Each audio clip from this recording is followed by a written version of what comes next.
दोस्तों महाराष्ट्र की बहुत ही सुंदर और अच्छी लावनी डांसर है गौतमी पाटिल।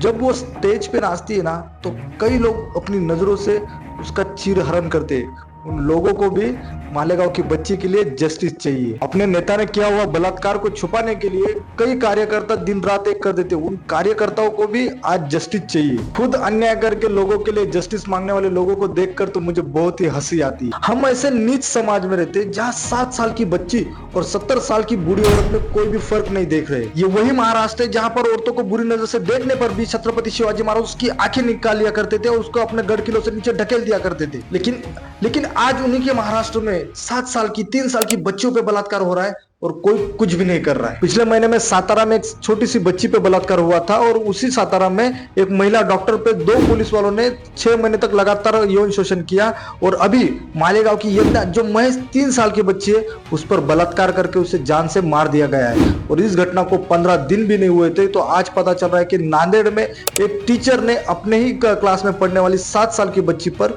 बलात्कार किया है। दोस्तों सोचने वाली बात यह है कि इन बलात्कारियों को इतनी हिम्मत मिलती कहां से, इनमें कानून का डर क्यों नहीं है। तो मैं बताता हूँ कि इनको कानून का डर क्यों नहीं और इनको हिम्मत कहां से मिलती है।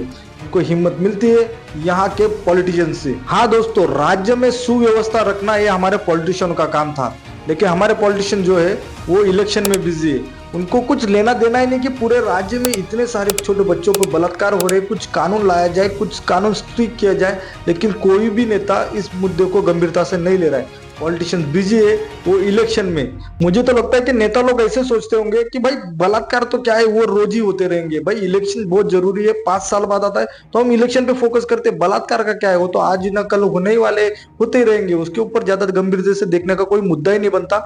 ऐसा मुझे लगता है कि अपने पॉलिटिशियन सोचते। और जो अपने अपराधी है जिनको ये अपराध का डर ही नहीं रहा है तो वो लोग सोचते कि ज्यादा से ज्यादा क्या होगा, भाई जेल चले जाएंगे, मैटर शांत हो जाएगा, 7 दिन बाद पैसे भरकर बेल लेकर बाहर निकल जाएंगे और खुली आजादी। दोस्तों मैं आप सभी से गुजारिश करता हूं कि इस सरकार की दुखती रग पर हाथ रखिए। जब तक इन सभी बच्चियों को न्याय नहीं मिलता तब तक हम हमारे वार्ड में, हमारे शहर में, हमारे गांव में इलेक्शन होने ही नहीं देंगे, ये ठान लीजिए। जब तक हम ऐसा ठोस कदम नहीं उठाएंगे तब तक ये नेता लोग सुधरने वाले नहीं है। कोई कड़क कानून लाने वाले नहीं है। इन अपराधियों को कड़ी से कड़ी सजा मिलने वाली नहीं है। अगर फिर भी हमारे नेता लोग गंभीरता से नहीं ले रहे होंगे तो हम सरकार से एक ही बात बोलेंगे कि भाई यहाँ पे नेपाल जैसी परिस्थिति तैयार हो जाएगी और इस चीज को जिम्मेदार सिर्फ और सिर्फ यहाँ का घटिया सिस्टम और आप लोग होंगे। दोस्तों आप किसे जिम्मेदार मानते हैं इस परिस्थिति के लिए, इस जिम्मेदारी के लिए, मुझे कमेंट बॉक्स में जरूर बताएं। हमारे चैनल को सब्सक्राइब कर लीजिए, ज्यादा से ज्यादा लोगों तक ये वीडियो शेयर कीजिए और मुझे इंस्टाग्राम पर फॉलो कर लीजिए।